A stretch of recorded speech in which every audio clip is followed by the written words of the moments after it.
찬송가 445장입니다. 445장. 대산을 넘어 험곡에 가도 길 가운데로 걸어가면 주께서 항상 지키시기로 약속한 말씀 변치 않네. 하늘의 영광 하늘의 영광 나의 맘속에 차고도 넘쳐 할렐루야를 힘차게 불러 영원히 주를 찬양하리. 캄캄한 밤에 다닐지라도 주께서 나의 길 되시고 나에게 밝은 빛이 되시니 길 잃어버릴 염려 없네. 하늘의 영광 하늘의 영광 나의 맘속에 차고도 넘쳐 할렐루야를 힘차게 불러 영원히 주를 찬양하리.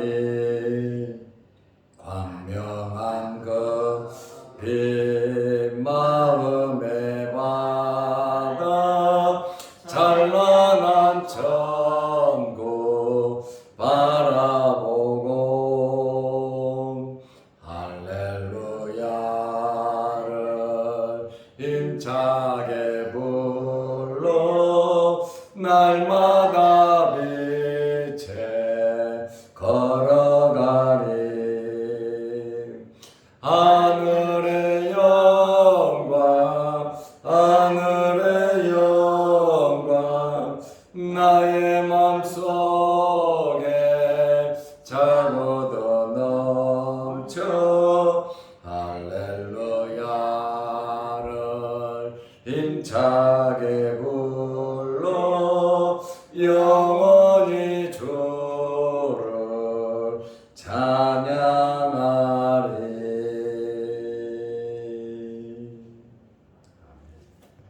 사도신경으로 우리의 신앙을 고백하겠습니다. 전능하사 천지를 만드신 하나님 아버지를 내가 믿사오며 그 외아들 우리 주 예수 그리스도를 믿사오니 이는 성령으로 대하사 동정녀 마리아에게 나시고 본디오 빌라도에게 고난을 받으사 십자가에 못 박혀 죽으시고 장사한 지 사흘 만에 죽은 자 가운데서 다시 살아나시며 하늘에 오르사 전능하신 하나님 우편에 앉아 계시다가 저리로서 산 자와 죽은 자를 심판하러 오시리라. 성령을 믿사오며 거룩한 공회와 순도가 서로 교통하는 것과 죄를 사하여 주시는 것과 몸이 다시 사는 것과 영원히 사는 것을 믿사옵나이다. 아멘. 하나님의 말씀 누가복음 9장 41절에서 43절 말씀까지 보겠습니다. 예수께서 대답하여 이르시되 믿음이 없고 패역한 세대여, 내가 얼마나 너희와 함께 있으며 너희에게 참으리요. 내 아들을 이리로 데리고 오라 하시니 올 때에 귀신이 그를 거꾸로 뜨리고 심한 경련을 일으키게 하는지라. 예수께서 더러운 귀신을 꾸짖으시고 아이를 낳게 하사 그 아버지에게 도로 주시니 사람들이 다 하나님의 위엄에 놀라니라. 아멘. 43절 말씀까지 보았습니다. 예수님의 제자들이 예수님의 이름으로 귀신을 쫓아내 주어야 하는데 귀신을 쫓아내지 못하고 조름거리가 됐습니다. 왜 9명의 제자들이 귀신을 쫓아내지 못했습니까? 예수님의 말씀은 믿음이 없어서 그렇다, 이렇게 말씀을 하셨습니다. 믿는 자에게는 능히 하지 못할 일이 없다고 예수님께서 말씀하셨습니다. 그래서 예수님께서 변화산상에서 내려오시고 그 광경을 보시고 또 들으시고 믿음 없음을 책망하셨습니다. 왜냐하면 믿음에는 역사가 나타나는데 믿음이 없어서 귀신을 쫓아내지 못하고 병을 고치지 못하고 능력이 나타나지 않았기 때문에 그렇습니다. 누가복음 9장 41절에 예수께서 대답하여 이르시되 믿음이 없고 패역한 세대여, 내가 얼마나 너희와 함께 있으며 너희에게 참으리요, 내 아들을 이리로 데리고 오라 하시니. 예수님의 제자들이 마가복음 9장 14절을 보면 서기관들로부터 비판을 받았습니다. 왜냐하면 무능력했기 때문에 그렇습니다. 예수님께서 병자들을 고치셨고 귀신을 쫓아내셨고 치료의 역사를 하셨습니다. 그런데 제자들이 그 일을 하지 못하니까 서기관들이 비방을 했는데 제자들의 무능력, 더 나아가 네 선생도 똑같다라고 하는, 같이 묶어서 비판을 했습니다. 예수님께서 그 광경을 보시고 제자들과 또 여기에 지금 모여있는 모든 사람들에게 믿음이 없다고 말씀을 하시는 거예요. 믿음이 없고, 이 말은 피스토스라고 하는 단어인데, 피스토스가 믿는다, 신뢰한다라는 뜻인데 거기에 피스토스, 이 말은 믿음이 작은 것이 아니라 전혀 믿음이 없는 불신앙을 가지고 있다는 그러한 말씀입니다. 모인 사람 중에 믿음이 있는 사람이 있었다면 역사가 나타났을 텐데, 고통당하는 아이와 고통 속에 있는 아버지를 향하여 치료를 하지 못한 제자들, 그거를 치료하지 못한다고 비판하는 서기관들, 그리고 그 광경을 지켜보면서 즐기려는 구경꾼들의 무리들, 예수님께서 모두 싸잡아서 믿음이 없다고 말씀을 하셨습니다.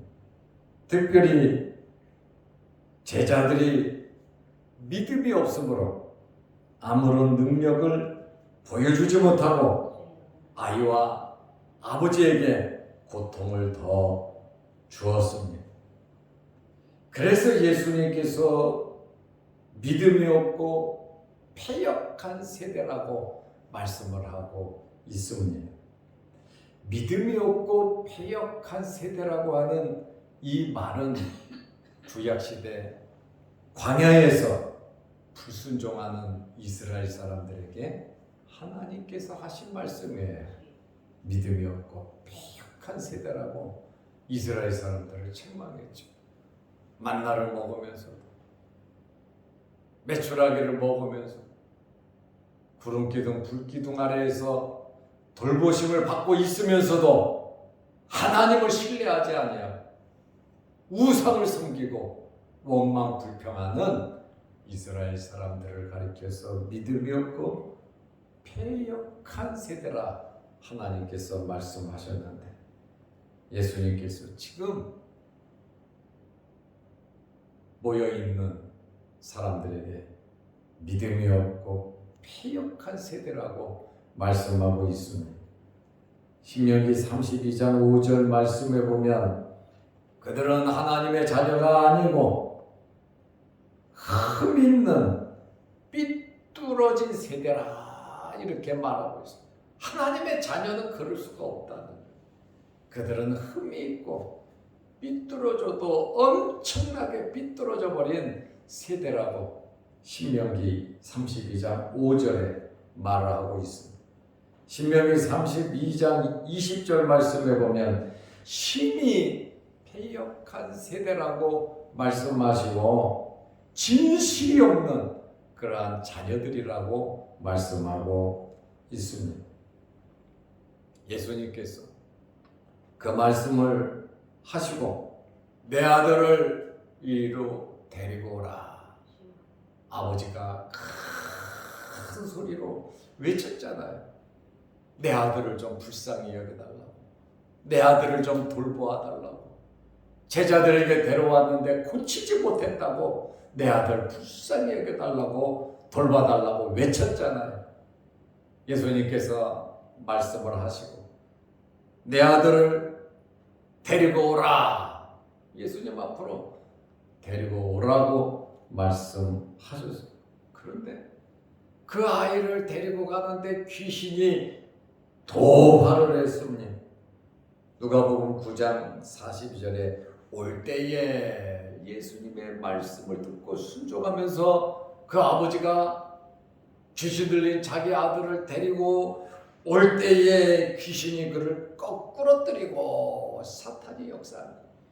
예수님께 나아가지 못한다. 예수님께서 치료하지 못한다. 그냥 그 자리에서 아마 죽이려고 했는지도 모릅니다. 왜냐하면 그래야 다른 사람들이 예수님을 욕할 것이고 예수님을 떠날 것이고 예수님은 메시아가 아니라고 말을 하지 않겠습니까? 이렇게 아무것도 아닌 일 같지만 사탄은 계획을 가지고 역사를 했습니다. 그리고 심한 경련을 일으키게 하는지라 주변 사람들이 아마 깜짝 놀랐을 겁니다. 저러다가 죽는 거 아니냐. 예수님은 오라 그랬는데 예수님 앞에 가기도 전에 사탄이 이렇게 역사를 해버렸습니다. 그러자 예수님께서 어떻게 하셨습니까? 예수께서 더러운 귀신을 꾸짖으시고 귀신을 상대하는 방법이 꾸짖으셨다는, 책망하시고 꾸짖으셨다고 하는 말씀이에요. 아이를 낳게 하사 그 아버지에게 도로 주시니, 귀신이 경련을 일으키며 도발을 했다. 다시 말하면 공격 자세를 취했다는 것이죠. 예수님의 말씀에 순종하지 못했다. 예수님께서 병자를 고치지 못하도록 예수님의 사역을 좌절시켜서 사람들로 하여금 믿지 못하게 하기 위해서 이 귀신이 예수님 앞에서 도발을 했습니다. 그런데 예수님 말씀 한마디, 예수님께서 꾸짖으시니까 귀신은 무기력하게 멈추었습니다. 예수님의 말씀에는 능력이 있습니다. 우리는 주님의 말씀 붙잡고 주님의 말씀을 마음에 품고 주님의 말씀대로 우리는 살아가야 합니다. 왜냐하면 우리는 하나님의 자녀이기 때문에 하나님의 법을 지켜야 되고, 하나님의 법이 무엇입니까? 하나님의 말씀입니다. 이 말씀을 지키면서 나아갈 때 거기에 능력이 있고 거기에 기적이 있고 거기에 치료가 있고 거기에 소망이 있는 겁니다. 그래서 우리는 하나님 말씀 붙잡고 믿고 살아야 하는 것입니다. 아이는 예수님의 한 말씀에 괴로움과 고통에서 치료를 받았습니다. 귀신은 쫓겨났습니다. 이렇게 예수님의 말씀 한마디에 비록 사탄 마귀들이 귀신들이 방해하지만 주님의 말씀은 그대로 이루어지는 것입니다. 그래서 우리는 주님의 말씀 붙잡고 살아야 하는 것입니다. 마가는 이 사건을 통해서 무엇을 강조하냐면 아버지의 믿음, 이 아버지가 믿음을 가지는 거 있잖아요. 내게 믿음을 주십시오. 내가 믿고자 하나이다. 나의 믿음 없음을 불쌍히 여겨달라고 주님 앞에 믿음 달라고. 왜냐하면 믿어야 하기 때문에 그렇습니다. 믿어야 역사가 나타나기 때문에 그렇습니다. 저는 여러분들이 굳센 믿음을 가지고 하나님의 뜻을 이루시기 바랍니다. 크고 작은 어려운 모든 문제를 해결하는 방법은 바로 믿음이고 그 믿음은 말씀을 중심으로 한 믿음입니다. 내 경험 갖고 되는 거 아니에요. 옛날에 가졌던 능력 갖고 하는 거 아니에요. 예수님의 12제자는 예수님께서 능력을 주시고 권능을 주시고 그들을 파송해서 하나님의 복음을 전파하게 했고 하나님의 나라를 전파하고 귀신을 쫓아내고 병자를 고치는 능력을 줬단 말입니다. 그래서 이들은 전도 나가서 병든 사람도 고치고 귀신도 쫓아내고 능력을 행했던 사람이에요. 예수님은 변화산상에 올라가셨고 3명의 제자와 함께 가셨고 9명의 제자들이 남아서 옛날에 했던 방법대로 했는데 안 됐다고 말입니다. 하나님의 일은 믿음으로 하는 것이고 옛날에 받았던 은혜 갖고 하는 것이 아니라 지금 나와 하나님과의 관계가 중요하다는 겁니다. 그래서 예수님께서 너희들 믿음이 없다는 거예요. 제자들은 옛날에 했던 방법 가지고 옛날에 경험했던 것 가지고 해보는데 안 되더라고 말입니다. 변화산상에 올라가서 예수님은 기도하는데 그들은 잠자고 겟세마네 동산에 나중에 일이지만 다 잠자고 어떻게 이런 상황 속에서 능력이 나타나겠습니까? 길바닥에서 누가 크냐 하고 다투고 싸우고 요한의 어머니가 우리 아들 좌우편에 세워달라고 예수님은 아니다 했지만 그래도 그게 양이 안 차갖고 서로 시기하고 질투하는 이러한 제자들 속에서 무슨 능력이 나타나겠습니까? 우리 순수하게 하나님 사랑하는 마음으로 하나님 말씀 붙잡고 믿음 생활 하시기를 바랍니다. 옛날에 했던 것, 옛날에 받았던 능력, 옛날에 내가 해본 경험, 그게 중요한 것이 아니라 지금 나의 믿음의 상태가 중요하다는 겁니다. 그 믿음의 역사가 나타나는 겁니다. 그래서 마가는 아버지가 믿음을 가지는 그 과정을 기록을 했고 누가는 예수님의 치유 능력을 기록을 했습니다. 이것을 본 이 광경을 지켜본 사람들이 어떻습니까? 누가복음 9장 43절에 사람들이 다 하나님의 위엄에 놀라니라. 당연히 주변 사람들이 놀랄 수밖에 없고 하나님의 위엄, 하나님의 능력을 보았습니다. 이것으로 끝나는 것이 아니라 마태복음에 보면 제자들이 예수님께 질문을 했어요. 마태복음 17장 19절에 제자들이 조용히 예수님께 나와 이르되 사람들이 있는 데서 부끄럽잖아요. 질문할 수가 없어서 조용히 예수님께 나와 이르되 우리는 어찌하여 쫓아내지 못하였나이까? 왜 우리는 귀신을 쫓아내지 못하고 아이의 병을 치료하지 못했습니까? 예수님은 하시지 않았냐? 우리도 옛날에는 해봤는데 왜 우리가 그 아이를 고치지 못했습니까? 한번 조용히 예수님께 무릇 예수님께서 말씀하신 마태복음 17장 20절에 너희의 믿음이 작은 까닭이니라. 믿음이 작으니까 저와 여러분의 믿음이 커야 합니다. 믿음이 자라야 합니다. 믿음이 자라는 것은 첫째 하나님의 말씀이에요. 말씀을 보고 듣고 실천할 때 믿음이 자랍니다. 그리고 열심히 교회에 나와야 믿음이 자라고 말씀대로 살아야 봉사하고 섬김의 삶이 있어야 믿음이 자라는 거예요. 너희 믿음이 작은 까닭, 너희 믿음이 겨자씨 한 알만큼만 있어도 이 산을 명하여 여기서 저기로 옮겨지라 하면 옮겨질 것이요 또 너희가 못할 것이 없으리라. 믿음은 무한한 능력이 있다는 거예요. 그래서 예수님의 말씀은 믿음이 작아서 그렇다 이렇게 말씀을 하셨습니다. 마가는 마가복음 9장 29절에 무엇을 말씀하시냐면 이르시되 기도 외에 다른 것으로는 안 된다. 기도해야 역사가 나타나고 귀신이 나가고 병자를 고치고 문제가 해결된다고 말씀을 하셨어요. 그러니까 제자들에게 두 가지 말씀하셨어요. 너의 믿음이 적은 연고다. 둘째는 너희가 기도하지 않아서 그렇다. 이렇게 말씀을 하고 있어요. 농사를 짓고 추수를 하려면 연장을 쓰려면 잘 갈고 기름치고 보관해야 되잖아요. 잘 갈고 기름치고 보관하는 게 뭡니까? 말씀대로 살아가고 기도하는 겁니다. 믿음으로 살아갈 때 우리는 하나님의 역사를 이루어 갈 수가 있는 것입니다.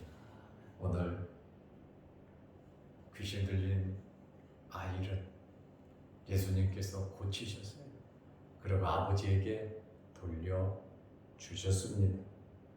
그러나 귀신은 그 사역을 방해했고 또 귀신을 추종하는 세력들은 제자들이 고치지 못하는 그것을 보고 비판하고 비방하고 예수님을 모욕하는 또 예수님께 대드는 왜 그것도 못하냐고 비꼬는 그러한 일이 또한 있었습니다. 그렇지만 예수님께서 깔끔하게 해결하셨습니다. 우리가 살아가는 현재의 삶 속에서도 이러한 많은 문제들이 없잖아 있습니다. 제자들이 조용히 물었습니다. 왜 우리는 고치지 못했습니까? 첫째, 믿음이 부족하다. 둘째, 기도하지 않아서 그렇다. 오늘 이 말씀을 듣는 모든 성도들, 우리 믿음과 기도, 하나님의 말씀 붙잡고 살아가셔서 짧은 세상 살아가면서 능력 있게 믿음과 기도로 살아가시기를 바랍니다. 아멘. 기도하겠습니다. 하나님 아버지, 오늘 주말 주의 전으로 우리를 불러주시고 예배드리게 하심을 감사합니다. 한 주간도 우리가 모여 예배드리고 또 교회를 지키고 파수꾼의 사명을 감당케 하심을 감사합니다. 주의 재단을 지키기 위해 우리에게 건강 주시고 우리에게 믿음 주시고 우리에게 기도의 영적인 능력을 허락하여 주옵소서. 우리가 살아가는 이 세상에 크고 작은 일들 참 많습니다. 주님의 말씀에 순종할 때에 이 귀신이 강하게 역사한 것처럼 우리가 말씀대로 살아갈 때에 귀신들이 역사하기도 합니다. 그렇지만 주님 말씀 한마디에 모든 문제가 해결되었던 것처럼 우리는 주님의 말씀을 믿고 주님의 말씀을 붙잡고 성령의 인도함을 받으며 말씀대로 인내하며 살아가게 하셔서 하나님의 자녀로서 권세를 나타나게 하여 주시옵소서. 내일 거룩한 주일을 잘 예비하게 하시고 또 오늘 하루도 거룩한 주일을 준비하기 위해 힘쓰고 애쓰는 모든 성도들에게 함께하여 주옵소서. 또한 영상 유튜브를 보면서 또한 오늘 이 새벽 제단의 주의 전에 나와서 아버지 앞에 믿음 붙잡고 간절히 기도할 때 우리의 여러 가지 문제들이 다 해결되게 하옵소서. 예수님의 이름으로 기도드리옵나이다. 아멘. 하늘에 계신 우리 아버지여, 이름이 거룩히 여김을 받으시오며 나라의 마옵시며 뜻이 하늘에서 이룬 것 같이 땅에서도 이루어지이다. 오늘날 우리에게 일용할 양식을 주옵시고 우리가 우리에게 죄지은 자를 사하여 준 것 같이 우리 죄를 사하여 주옵시고 우리를 시험에 들게 하지 마옵시고 다만 악에서 구하옵소서. 대대의 나라와 권세와 영광이 아버지께 영원히 있사옵나이다. 아멘. 자유롭게 기도하시기 바랍니다.